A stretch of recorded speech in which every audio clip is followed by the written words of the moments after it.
Alhamdulillah nahmaduhu wa nasta'inuhu wa nastaghfiruhu wa na'udzu billahi min shururi anfusina wa min sayyiati a'malina. May yahdihillahu fala mudilla lahu wa may yudlil fala hadiya lahu. Wa ashhadu an la ilaha illallah wa ashhadu anna Muhammadan abduhu wa rasuluhu. Amma ba'd. A'udzu billahi minash shaitanir rajim. Bismillahirrahmanirrahim. Ya ayyuhan nasu ittaqu rabbakumul ladzi khalaqakum min nafsin wahidatin wa khalaqa minha wa zawjaha wa batha minhuma rijalan kaseeran wa nisaa. Wattaqullaha alladzi tasaaluna bihi wal arhama innallaha kana alaykum raqiba. Ya ayyuhalladzina amanu taqullaha haqqa tuqatihi wa la tamutunna illa wa antum muslimun. எல்லாம் உள்ள அல்லாஹ்வின் நல்லடியார்களே, இந்த அல்லாஹ்வின் சாந்தியும் சமாதானமும் எம்பெருமானார் நபிகள் நாயகம் ஸல்லல்லாஹு அலைஹி வஸல்லம் அவர்கள் மீதும் அவர்கள் குடும்பத்தார்கள் மீதும் மற்றும் அவர்கள் தோழர்கள் மீதும் குறிப்பாக இங்கு அமர்ந்திருக்கக்கூடிய நம் அனைவர்கள் மீதும் அந்த ஏக இறைவனின் ஒற்றா பெருங்குருணை என்றென்றும் நின்று நிலவட்டுமா. அன்பார்ந்த என் அருமை சகோதரர்களே, அல்லாஹ்வுடைய மாபெரும் கிருபையினால் அவனுடைய இந்த ஏகத்துவ கொள்கையை ஏற்றுக்கொண்ட ஒரு மக்களாகும் நபிகள் நாயகம் ஸல்லல்லாஹு அலைஹி வஸல்லம் அவர்கள் காட்டி தந்த அந்த நேரான பாதையில் பயணிக்கக்கூடிய ஒரு மக்களாகும் வல்ல ரமணாமலை ஆக்கிவிட்டார். அல்லாஹ் தஆலா இந்த மனித சமுதாயம் எவ்வாறு வாழ வேண்டும் என்பதற்காகத்தான் ஒவ்வொரு காலகட்டத்திலும் அல்லாஹ் தஆலா ஒவ்வொரு வேதங்களையும் அந்த வேதங்கள் பிரகாரம் வாழ்ந்து காட்டுவதற்கு ஒவ்வொரு நபிமார்களையும் அல்லாஹ் தஆலா இந்த உலகத்துக்கு வழங்கினான். இந்த மனித சமுதாயம் சரியான பாதையில போகணும், உலகத்துல எப்படி வாழணும்ன்றது அந்த வாழ்க்கையை கற்றுத்தருவதற்கும் நாளை மறுமையில வெற்றி பெறுவதற்கும் தான். அப்படிப்பட்ட வாழ்க்கை இந்த உலகத்துல வாழும்போது ஏராளமான சிரமங்கள் இருக்கக்கூடியதான் செய்யும், கஷ்டங்கள் இருக்கக்கூடியதாகத்தான் இருக்கும். கஷ்டங்கள் இல்லாமல் எந்த ஒரு வாழ்க்கையும் இன்னைக்கு இல்லை. சிரமங்களுக்குள்ளதான் அல்லாஹ் தஆலா நன்மை இருக்கு அப்படின்னு சொல்லி காட்டுறான். அப்ப எந்த ஒரு விஷயத்தை நம்ம செஞ்சாலும் அதுல நம்மளுக்கு சிரமங்கள் கஷ்டங்கள் இருக்க தான் செய்யும். ஆனா இன்னைக்கு நம்ம வாழும்போது நம்முடைய வாழ்க்கையில இன்னைக்கு எல்லாருடைய உள்ளங்கள்ல இருந்தும் அவங்களுடைய வார்த்தைகள் இருந்தும் வரக்கூடியது நிறைய விஷயங்களை பார்த்தோம்னா, சாதாரணமாக இப்போ ஒரு பையன் வந்து படிக்கிறான், ஒரு கல்வியை போய் படிச்சு ஒரு காலேஜ் சேரான்னு வச்சுக்காங்களேன், கொஞ்சம் சொல்றான் ரொம்ப கஷ்டமா இருக்கு, ரொம்ப சிரமமா இருக்கு இந்த படிப்பை படிக்கிறதுக்கு அப்படின்னு சொன்னா எல்லாரும் என்ன சொல்றோம்னா, எடுத்த உடனே ஏன் அந்த கஷ்டப்பட்டு அந்த படிப்பை எடுத்த, அதற்கு ஏதாவது இலவா ஒரு படிப்பு எடுத்துட்டு போக வேண்டியதானே, எதுக்கு யார் ஒன்று இப்படி கஷ்டப்பட்டு உன்னை இந்த மாதிரி படிக்க சொன்னா அப்படின்னு சொல்லி நம்ம சர்வசாதாரணமா கேட்டுப்போம். ஒருத்தர் வீடு கட்டுறாரு, அவரும் சொல்ற ஏன்பா இவ்வளவு கஷ்டமா இருக்கு, ரொம்ப சிக்கலா இருக்கு அப்படின்னு சொன்னா, ஏன்பா இவ்வளவு கஷ்டப்பட்டு நீ அதெல்லாம் செய்யணும், ஏன் அந்த மாதிரி நீ கஷ்டப்பட்டு ஒரு வீட்டை கட்டணும் அப்படின்னு சொல்லி கேட்கக்கூடியவங்களும் இருக்கும். எதுவாக இருந்தாலும் இன்னைக்கு ஒவ்வொருத்தரும் ஒரு கஷ்டப்படுதுன்னு சொன்னா என்ன சொல்றாங்கன்னு சொன்னா, எதற்காக இவ்வளவு கஷ்டப்படணும், இவ்வளவு கஷ்டப்பட தேவையில்லையே, இலகுவாக இருந்துட்டு போயிடலாமே, இலகுவா எவ்வளவு விஷயங்கள் இருக்குது அதை செஞ்சுட்டு போயிடலாமே அப்படின்னு சொல்லி ஒவ்வொருத்தரும் சொல்லக்கூடியதை நம்ம பார்க்கிறோம். யதார்த்தமா நம்மளா இருந்தாலும் அதை சொல்லிடுறோம். ஆனா கொஞ்சம் சிந்திச்சு பாருங்க, அல்லாஹ் தஆலா சிரமங்களுக்குள்ளதான் நன்மை இருக்கு அப்படின்னு சொல்றான். எந்த ஒரு காரியமும் சிரமப்படாம கிடைக்காது. திரும்பி உதாரணத்துக்கு நம்ம நிறைய பேர்கிட்ட கேட்கலாம், நிறைய பேர் இப்ப பண்றோம்ல, குழந்தை பெத்துக்கிறாங்க, குழந்தை பெறது எவ்வளவு பெரிய கஷ்டம் யோசிச்சு பாருங்க. இருக்கிற வேதனையிலேயே பெரிய வேதனை தான், ஒருத்தருக்கு அடிபட்டு எது பண்ணாலும் பெரிய வேதனை எது, எல்லாத்துடைய பெரிய வேதனை என்னன்னா, ஏன்னா அவங்களுடைய எலும்புகள் எல்லாம் பிரிந்து அந்த குழந்தை பெறத்துக்கு அவ்வளவு வலிகள் இருக்கு. அல்லாவே சொல்றான் பயங்கரமான வேதனை அப்படின்ற குழந்தை பெறது.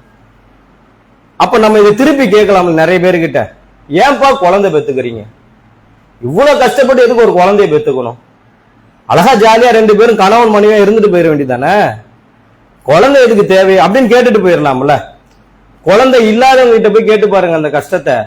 சாதாரணமா அல்லாஹ் தஆலா ஒருத்தருக்கு நாடி குழந்தைய கொடுத்துறான், அதனால பெரிய சிரமமா தெரியல. ஒரு 10 வருஷம் 15 வருஷம் குழந்தை இல்லாம இருக்கலாம். அவங்க கிட்ட அந்த கஷ்டத்தை கேட்டு பாருங்க. என்ன வேதனை இருந்தாலும் அந்த பெண்மணி கிட்ட கேட்டு பாருங்க. என்ன வேதனையாவது ரெண்டு போற ஒரு குழந்தை வந்தா போதும்பா இந்த உலகத்துல, நம்மளுக்குன்னு ஒரு வாரிசு வந்தா போதும் அப்படின்னு சொல்லக்கூடியவங்க இன்னைக்கு இருக்கக்கூடிய பார்க்கிறோம். அப்ப யாருன்னா இன்னைக்கு கல்யாணம் ஆனா என்ன கேட்பாங்க? ஒரு குழந்தை, ஒரு கல்யாணம் ஆயிடுச்சு, புதுசா கல்யாணம் ஆயிடுச்சு, கல்யாணம் ஆகி ஒரு 3 மாசம் 4 மாசம் 5 வருஷம் அதிகபட்சம் 1 வருஷம் போனா என்ன கேட்பாங்க? எப்ப என்னப்பா குழந்தை இருந்தா இருக்கு, எதனா விசேஷம் இருக்கா, எதனா இருக்கா, தகப்பன் ஆயிட்டியா, ஸ்டேஜ் அடுத்த ஸ்டேஜ் போயிட்டியா, எல்லாருமே இதை தான் கேட்போம். என்னைக்காவது இது கஷ்டம் சொல்லி மத்தவங்க கஷ்டம் சொல்லும் போது இது என்னைக்கா கஷ்டம் சொல்லி இருக்குமா? எதுக்குப்பா? குழந்தையே இல்லைன்னா நிறைய வீட்டுல என்ன பண்ணுவாங்க, ஏப்பா அந்த பிள்ளைக்கு குழந்தை இல்லையா செக் பண்ணு, பிள்ளைக்கு குழந்தை இல்லையா டைவர்ஸ் பண்ணிட்டு வேற கல்யாணத்தை பண்ணிக்கோங்க. குழந்தை இல்லைன்றதுக்காக டைவர்ஸ் பண்ணவங்களா இருக்கிறாங்க. கஷ்டம் தானே, எதுக்கு இவ்வளவு கஷ்டப்பட்டு ஒரு குழந்தைய பெற்றுக்கணும் அப்படின்னு சொல்றவங்க யாருமே இன்னைக்கு இல்ல. குழந்தை வேணும், என்ன கஷ்டப்பட்டாலும் வயிற்ற கிழிச்சுதானே நீங்க எடுக்கிறாங்க. இன்னைக்கு நார்மல் டெலிவரியே இன்னைக்கு இல்லாம ஆயிருச்சு. இன்னைக்கு எல்லாம் என்ன ஆயிருச்சு, வயிற்ற கிழிச்சு எடுக்கிறாங்க. 18 தையல் 9 ரேர் இருக்கு தெரியுமா? ஒரு வயிற்ற கிழிக்கணும்னா 9 அடுக்குகள் இருக்கு. நம்ம வயிற்றுல அல்லாஹ் தஆலா 9 அடுக்கு வச்சிருக்கிறான். சிசரிங் பண்ணணும்னா 9 அடுக்க கிழிக்கணும், 9 அடுக்கையும் தையல் போடணும். உள் வயிறு, மேல் வயிறு, அதுக்கு மேல வயிறு. அதனாலதான் மேல தையல் நல்லா இருக்கும், உள்ள தையல் ஆறி இருக்காது. அடுத்து 4 வருஷம் கழிச்சுதான் உங்களுக்கு ஒரு குழந்தை பெறுவாங்க. பெறும்போது டாக்டர் சொல்லுவாங்க உள்ள இன்னும் தையல் ஆறலமா உனக்கு அப்படின்னுவாங்க. கொஞ்சம் டால் பேபி ஆயிடுச்சுன்னா மருந்து கொடுத்து உள்ளக்கே குறைக்கிறாங்க, பிள்ளையோட வெயிட்ட குறைக்கிறாங்க. 3 கிலோ 3.25 கிலோ புள்ள ஆயிடுச்சுன்னா ஐயோ இது பிரிஞ்சிரும், தையல் பிரிஞ்சிரும், உள்ள விட்டுருவோம், கொஞ்சம் குறைச்சிக்கங்க அப்படின்னு சொல்லி மருந்து கொடுத்து குறைக்கிறாங்க. பிள்ளையோட வெயிட்ட உள்ள வயிற்றுக்குள்ள வச்சே குறைக்கிறாங்க. இன்னைக்கு ஏன் இவ்வளவு கஷ்டப்பட்டு 2வது குழந்தை பெற்றுக்கணும்? பிறந்தாலும் ஒரு குழந்தை வயிற்று கிழிச்சு பெற்றிருக்கு, நீ எதுக்குப்பா 2வது பெற்றுக்கிறேன் யாரா கேட்டிருக்கிறோமா? யோசிச்சு பாருங்க. அப்ப எவ்வளவு பெரிய சிரமம் இது. உலகத்துல வாழும் போது பலவிதமான சிரமங்கள் வரதான் செய்யும். எல்லாமே கஷ்டப்பட்டு தான் பிழைக்க முடியும். ஒரு கடை வச்சு ஒருத்தர் கஷ்டப்படுறான், ஒரு வருஷம் அவன் முன்னேறணும்னா பலவிதமான கஷ்டப்படணும். எத்தனை பேர்கிட்ட சொல்லுவான் ரொம்ப கஷ்டமா இருக்கு, வாடகை எடுக்க கஷ்டமா இருக்கு, கடையை ஓட்டுறது கஷ்டமா இருக்கு, எதுக்குப்பா அவரை சிரமப்பட்டு இருக்கிற, எவங்கிட்ட போய் வேலை செய்யுங்க சொல்லுவோமா? அப்படிதான் இருப்போம். முயற்சி பண்ணு, முன்னேறு, வாழ்க்கையில முன்னேறி மேல வா, இப்படிதானே எல்லாரும் சொல்லிட்டு இருக்கிறோம். உண்மைக்கு வேணாங்க. இன்னைக்கு தௌஹீத்வாதிகளுடைய நிலைமை என்ன தெரியுங்களா? அல்லாஹ் தஆலா குர்ஆன்ல எப்படி பார்க்க சொல்றான், குர்ஆன்ல எப்படி ஆளை தேட சொல்றான். இன்னைக்கு பெண் பிள்ளைகள் இன்னைக்கு ஆம்பளைங்க இன்னைக்கு பாவம், ஆண் பிள்ளைகள் பாவம், ஆண் கன்னியர்கள் இன்னைக்கு நிக்கிறாங்க வெயிட்டிங் தெரியுங்களா? இன்னைக்கு எங்க பார்த்தாலும் ஆண்கள் தான். இன்னைக்கு எப்படி தெரியுமா? 30,000 ரூபாய் சம்பளங்க, நல்ல மல்லிகை கடை வச்சிருக்கிறாருங்க, பொண்ணு இருக்கு வேணுமாங்க, மாப்பிள்ள தங்கமான மாப்பிள்ள தௌஹீத்வாதி நான் வேணான்றாரு, பொண்ணு விட்டுக்காரு.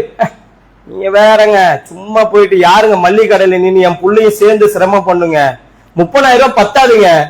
கணக்கு சொல்றாங்க, 15,000 ரூபாய் வாடகை, 5,000 ரூபாய் அப்படி இப்படின்னு செலவாயிரும், வீட்டு கரண்ட் பில் மிச்சம் 10,000 வச்சு எப்படி குடும்பத்தை ஓட்டுவாங்க?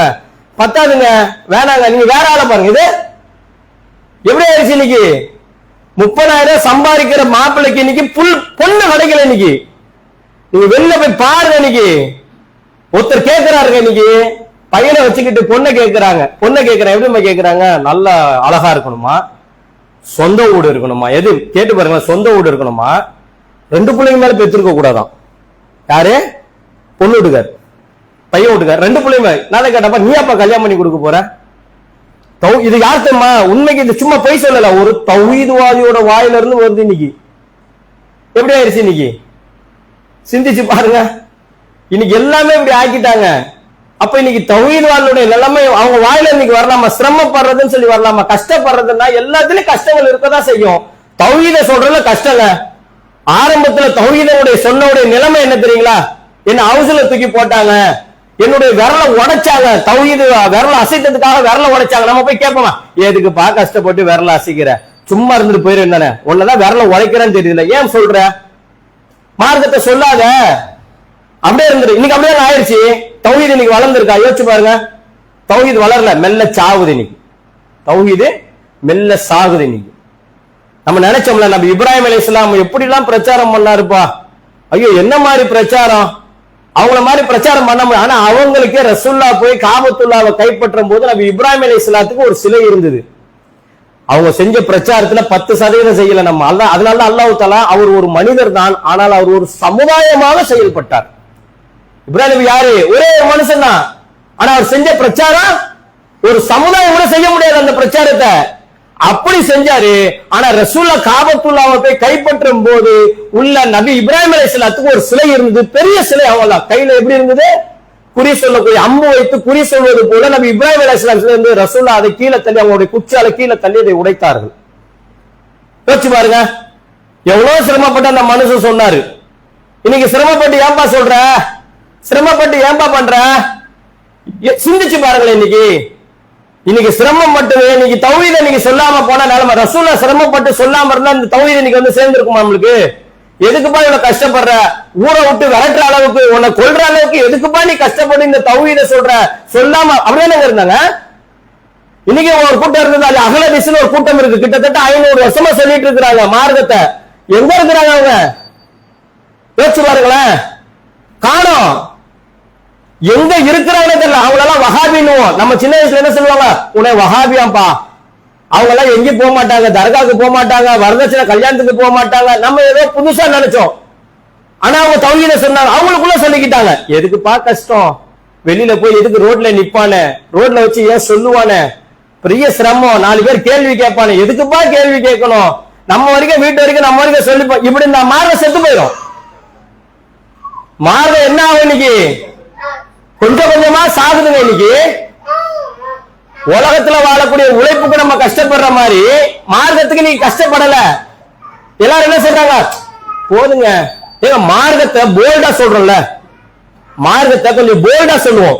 பா தான்பா கரெக்ட், இப்படிதான்பா செய்யணும், இப்படி செஞ்சா தப்பு அப்படின்னுல. அவங்க நம்மளை பார்த்து சொல்றாங்க, பாய் ரொம்ப போல்டா சொல்லாதீங்க பாய், ரொம்ப இதான் காரசாரமா, நீங்க என்ன இவ்வளவு காரசாரமா, எப்படி மார்க்கத்துல தப்புன்னா ஒண்ணு என்ன மாதிரி இன்னைக்கு நிலைமை இருந்துருப்பாங்க. ஒரு தௌஹீத்வாதி, ஒரு 30 வருஷம் தௌஹீத்வாதின்ற அவங்கள என்ன சொல்றாங்க, ஆரம்ப கால தௌஹீத்வாதி. நானும் ஆரம்ப கால தௌஹீத்வாதிங்க. நானும் எப்ப தெரியுமா, ஒரு சகோதரோட பேரை சொல்லி சொல்லுவாங்க, அவரெல்லாம் அடி வாங்கும் போதெல்லாம் நானும் தௌஹீது வந்துட்டேன். முன்னாடி போனை பண்ணி கேட்கிறாரு, ஹக்கீகா இப்போ எப்படி கொடுக்கணும், எப்படி ஆரம்ப கால தௌஹீத்வாதியா, நம்மளுக்கு எல்லாம் 40 வருஷம் ஆயிடுச்சு, 45 வருஷம் தௌஹீத்வாதியில இருக்கிறாரா. நேத்து போன் அடிச்சு ஹக்கீகா எப்போ கொடுக்கணும், 7வது நாள் கொடுக்கணுமா, எப்ப கொடுக்கணும், நேத்து போன் அடிச்சு கேட்கிறாங்க. மனசு எவ்வளவு கவலை தெரியுங்களா? என்ன இவங்க தௌஹீத் படிச்சாங்க, இவங்களுக்கு என்ன தௌஹீத், காரணம் என்ன, கஷ்டப்படல, தௌஹீத படிக்க கஷ்டப்படல, குர்ஆனை படிக்கிறது கஷ்டப்படல. இன்னைக்கு போய் கேளுங்களா, எல்லாத்தையும் கத்துக்கிட்டாங்க.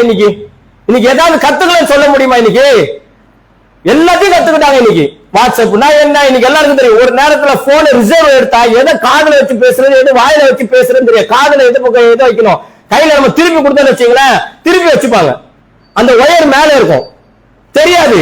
ஆனா இன்னைக்கு வாட்ஸ்அப் நான் என்னன்னு தெரியும், ஸ்டேட்டஸ் நான் என்னன்னு தெரியும், ட்விட்டர் நான் என்னன்னு தெரியும், இன்ஸ்டாகிராம் நான் என்னன்னு தெரியும், பேஸ்புக் எல்லாமே தெரியும் இன்னைக்கு. ஆனா இன்னைக்கு போய் குர்ஆன் ஓதுங்க ரொம்ப கஷ்டமா இருக்குங்க, வாயில நுழையவே மாட்டேங்குங்க அரபு. எப்ப வரைக்கும் குழந்தைல இருந்து இதுதான் சொல்லிட்டு இருக்கிறார். அவருக்கு இன்னைக்கு பேர பிள்ளை ஆயிருச்சு, இன்னைக்கும் கஷ்டம் தாங்க, படிக்க முடியலங்க.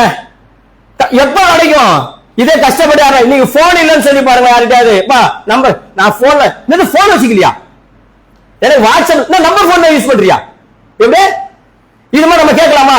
நீ என்ன முஸ்லிமா, இது குர்ஆன் தெரியும் உனக்கு, கேட்கணுமா நமக்கு இந்த அதிர்ச்சி?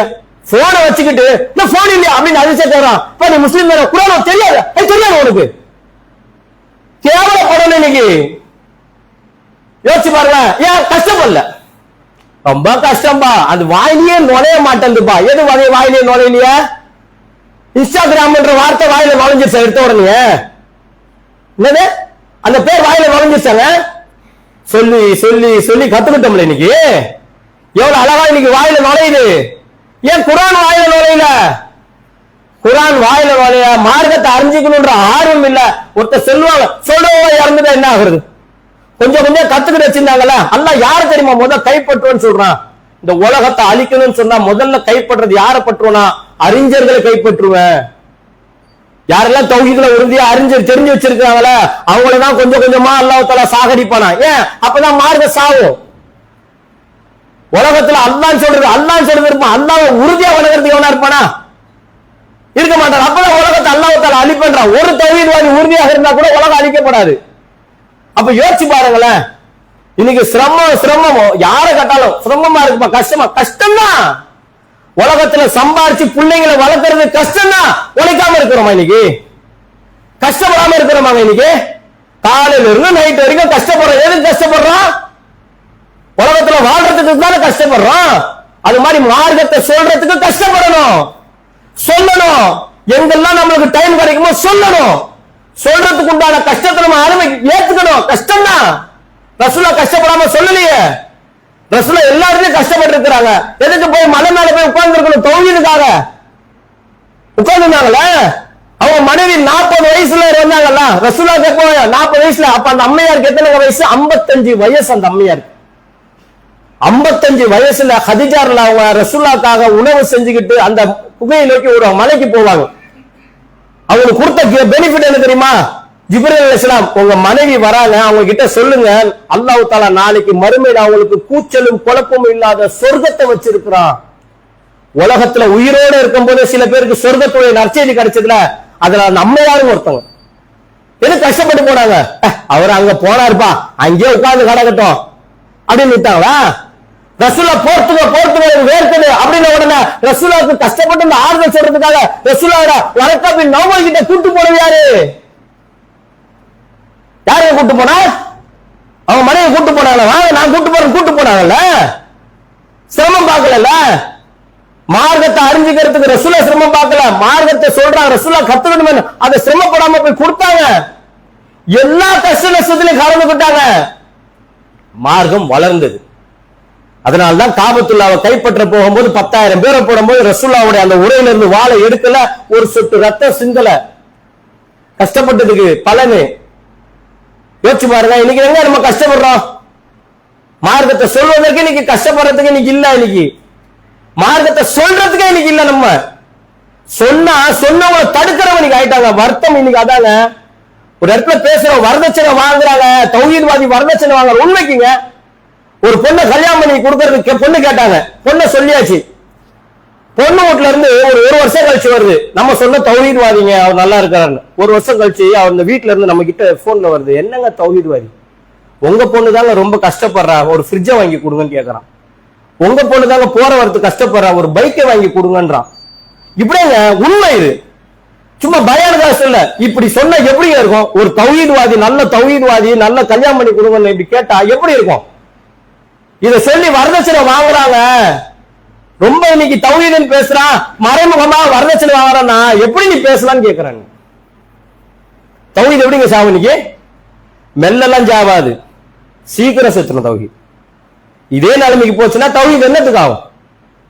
தெரிஞ்சாதானங்க. இன்னைக்கு என்ன அனாச்சாரம் நடந்தாலும் இன்னைக்கு போய் திருமணத்துல கலந்து கொள்ளக்கூடிய தௌஹீத்வாதிகள் எத்தனை பேருங்க? இன்னைக்கு என்ன அனாச்சாரம் நடக்கட்டும் போய் கலந்துக்கிறாங்க. இன்னைக்கு யோசிச்சு பாருங்களேன். அதை பத்தி எல்லாம் யோசிக்கிறது டென்ஷனே கிடையாது. எவ்வளவு பெரிய மண்டபம் பிடிக்கட்டும், ஆடம்பரமா, அதெல்லாம் வெறுத்து ஒதுக்கணும்.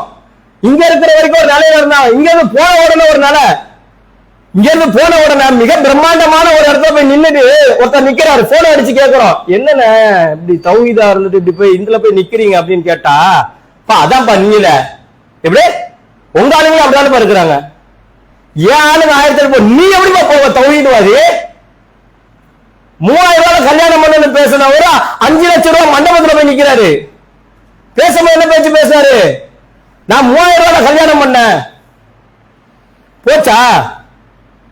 தௌஹீத சொல்றது கஷ்டப்பட்டு இருந்தோம்ல, என்ன பேசுவோம்? தௌஹீத் வந்ததுக்கு என் தாய் தப்பனை விட்டு வந்தேன், என்னுடைய நண்பர்களை விட்டுட்டு வந்தேன், என்னுடைய பொருளாதாரத்தை விட்டுட்டு வந்த தௌஹீதுக்கு. ஏன் வந்த தௌஹீதுக்கு?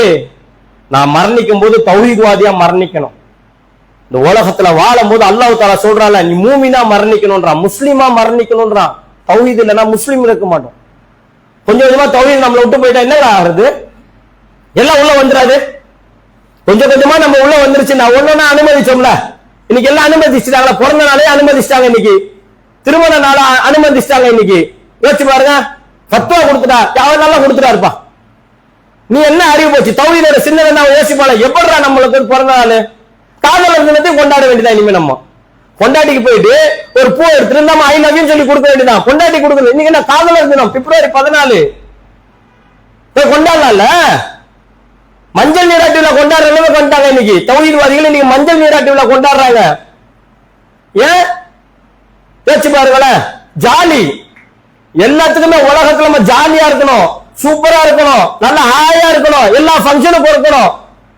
எப்பா இன்னைக்கு எல்லாம் திறந்து விட்டாங்கப்பா வாசல, பா நல்ல ஜாலியா இருக்குப்பா இன்னைக்கு. அந்த ஜாலியா ரசூலுல்லாஹ் எங்க ஜாலிக்கு சொன்னாங்களாங்க? யோசிச்சு பாருங்க. இன்னைக்கு ஜாலிக்காக எல்லாத்தையும் திறந்து விட்டுட்டாங்க. இன்னைக்கு தௌஹீது செத்துட்டு கிடக்குது. இன்னைக்கு மனவேதனை. இன்னைக்கு அதான் தௌஹீது இன்னைக்கு கொஞ்சம் கொஞ்சமாக சாகுது.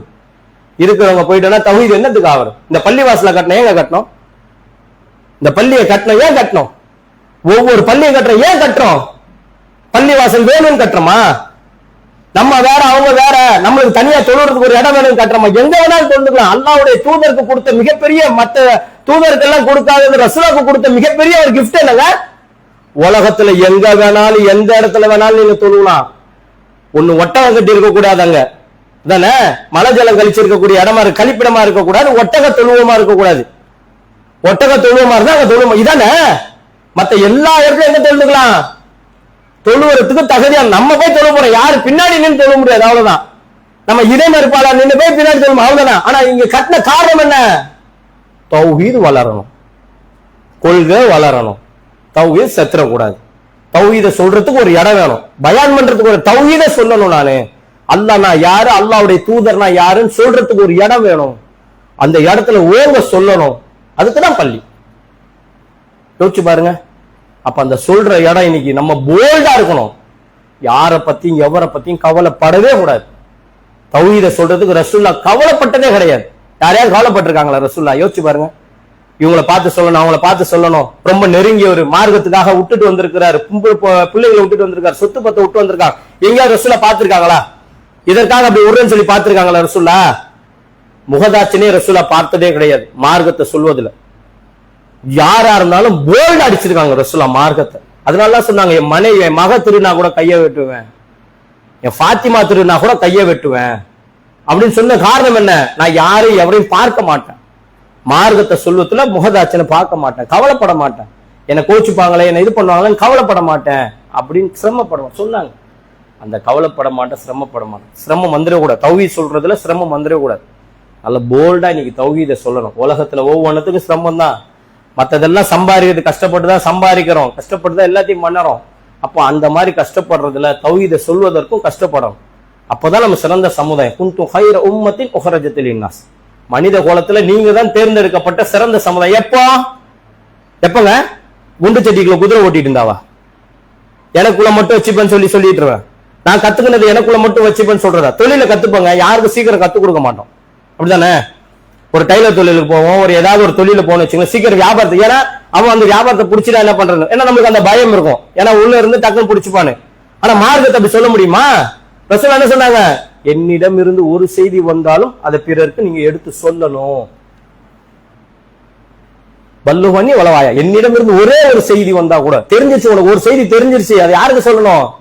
பிறருக்கு சொல்லணும். குண்டு சட்டியில குதிரை ஓட்டுறவங்களா சிறந்த சமுதாயமா இருக்கவே முடியாது.